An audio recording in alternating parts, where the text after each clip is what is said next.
Welcome back to Harrelson Trumpets. Today we are looking at the GS18, which is both a GS horn and a prototype. And this one was built with a custom cast tuning slide, which is experimental. And this tuning slide is not going to go into production, so you're not going to see another one. It has laser sintered or 3D printed stainless steel bracing, which are the lightweight version. This one does use adhesives and screws. So the screw on the valve casing on either side holds part of it together. However, there is adhesive inside it as well. So it's a screw and adhesive. And then the lead pipe and the bell are purely adhesive. That's a special 3M product. And then we also have the standard finger rings on this one. And when I mounted the lead pipe, I had to put the finger ring on before.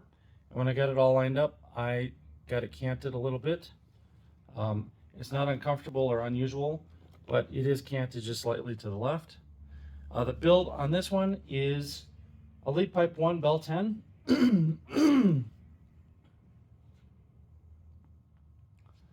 It has a Motto water keys and a 24 karat gold mod kit, the 1/2 inch style.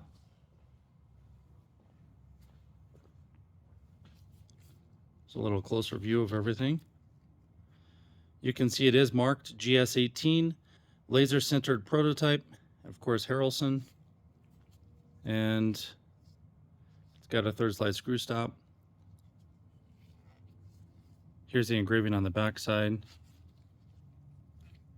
It says the prototype cast tuning slide, and that was March 5th of 2025. And there's oil on it to keep it from tarnishing, so that's what I'm wiping off here. Again, this is a bell 10. Now, bell 10 is a bigger bell that has a larger taper. The diameter is the standard 4.9-ish inches, and it will create a bigger, warmer sound. However, because it is yellow brass, it will work in every situation evenly. So there are a lot of places you could be performing this instrument. It'll make you more mature sounding with a bigger sound. I failed to mention the other 24 karat gold part is the receiver, which is the VGR receiver. It does come off. I'm going to put an insert in right now. Let's find one that I like.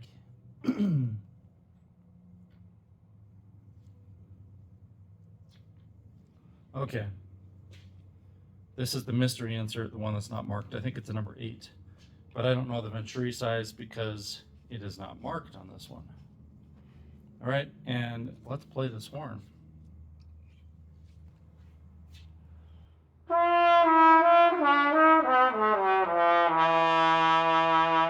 It has a really rich, vibrant sound that is on the bigger side.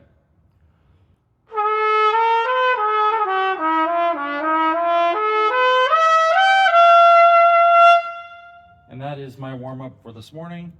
Let's pull the tuning slide, and I'm just going to warm up for a minute so you can hear the horn.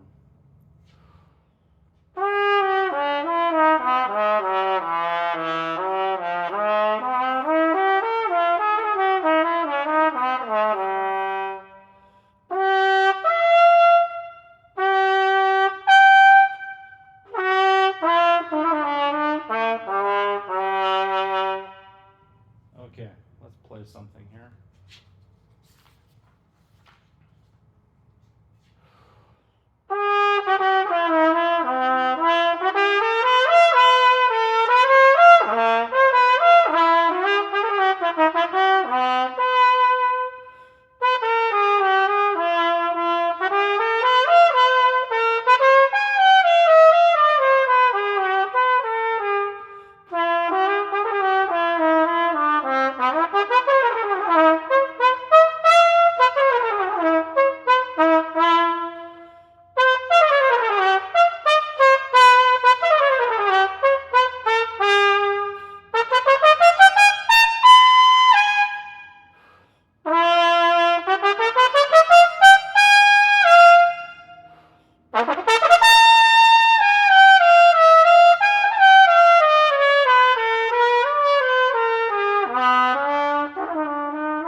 That's nice.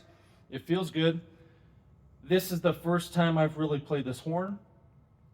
We put it together. Christine cleaned it up. I checked it over last night, and these are my first notes on it.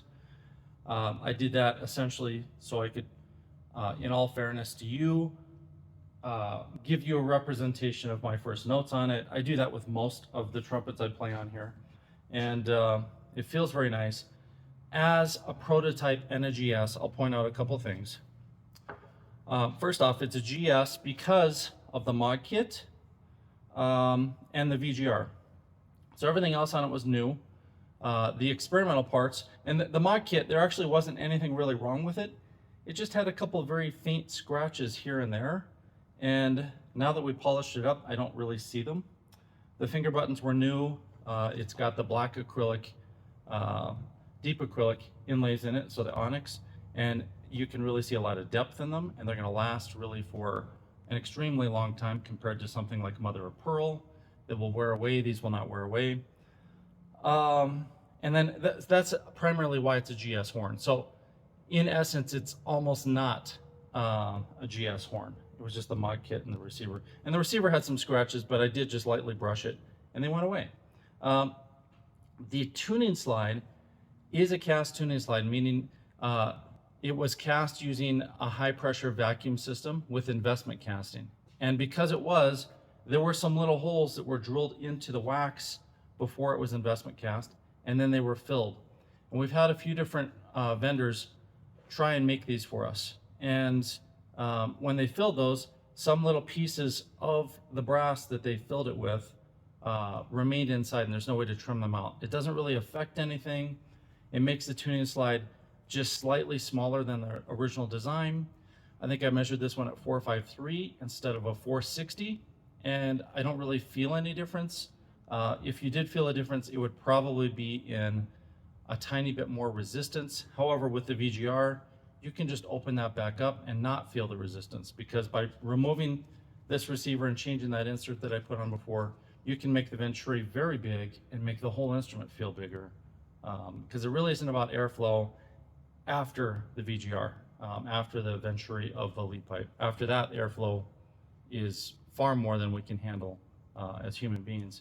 And then, so that was experimental, leading us towards the final G4 series, which may after all be laser sintered. We're not sure yet, but we may not do casting for the tuning slides. That's the latest update on G4. For those of you who have G4s on order, don't worry. The laser sintering will be in brass or bronze, and it is higher quality than the castings. And the problem, like I said before, with the castings is getting the vacuum pressure inside the tube to pull the molten metal in is challenging, so we haven't solved that. Laser sintering on a 3D printer in bronze solves that problem.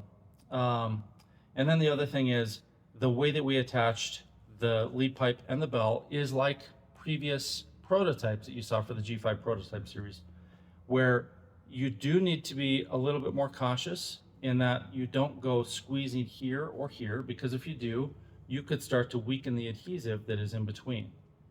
Because this is purely adhesive, it's very strong, it's got a little flex to it, so if you bump it, no problem. But if you're picking this trumpet up from the valve set or the lead pipe or the bell, you have to pick it up from the center only. If you pick it up or squeeze here or here, you could start to weaken those joints. Please don't do that. I would rather not have to put the horn back together. It's very unlikely it would break anything. It would just loosen the adhesive and I'd have to reapply it.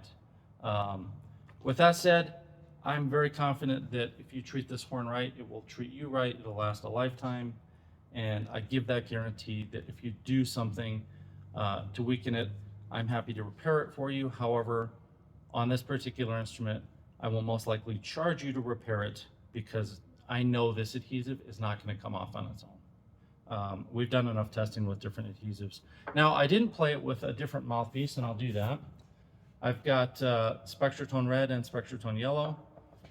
Even though this one is red, it actually is the Spectratone Yellow innards. So let me play something on it with this.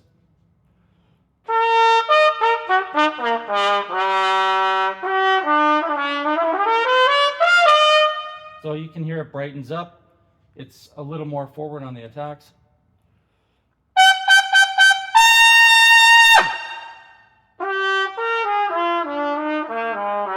Let me play the beginning of this again.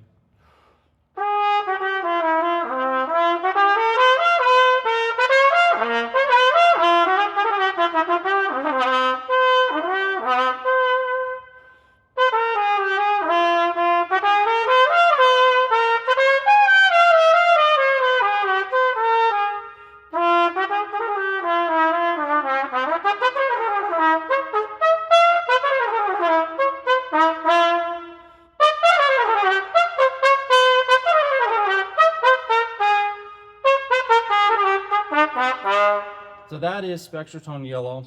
It brightens up quite a bit. And we'll move on to Spectrotone Red, which is the brightest. And see how this sounds.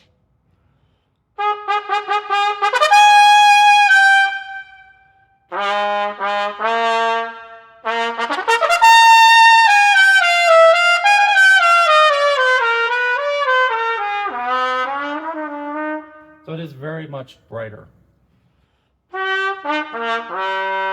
If you wanted to play lead with a number 10 bell, then a lead mouthpiece, this isn't really a lead mouthpiece, but it's more of a commercial mouthpiece. I say it's not lead because it's not a really shallow cup, but it is a special shape that gives you that punch.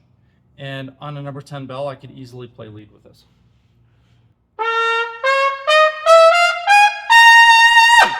Yeah, it definitely sizzles. Even though it's a bigger taper, it is still yellow brass. It's still going to resonate very easily, and it'll distort. You can break it up if you push it hard enough, and it's perfect for lead if you want to do that. So you've heard it with blue, yellow, and red, meaning a big warm mouthpiece, center, middle of the road kind of mouthpiece, and a brighter mouthpiece, and it can do it all. And yeah, that is kind of, this is also kind of an update of our prototyping. So that is the GS18. It's what day is it? It's the 26th, Wednesday the 26th, and I will put this up live this morning, so you do have an opportunity to grab this horn if you're interested. And like I say on all my horns, you can always trade this in towards another instrument that comes out in the future. And I'll say one more thing. If you're in the Denver area or you're coming through and you're looking for a near new or a slightly used trumpet, I have a whole table of them right here. And we'll be listing all of these instruments and putting them in our showroom. We have not had any inventory for 3 months, used inventory. So we do have that again. And feel free to come in and try our trumpets and try the other things we have. We have instruments from Bach and Yamaha and Calit. And ours, we have a VPS Summit, we have a Muse, we have a Rumors, we have a brand new Bach Stradivarius, we have a Schilke and a Taylor. So we have a lot of stuff for you guys to play and check out. And if you have questions on this specific horn, the GS18, feel free to give me a call, 303-657-2747. You will love owning that horn. The price is right simply because it fell into the GS category. We automatically knock a couple $1,000s off. And if you're looking for a deal to get into a Harrelson, that's by far the best deal that we have today. So thank you, and I'll see you next time.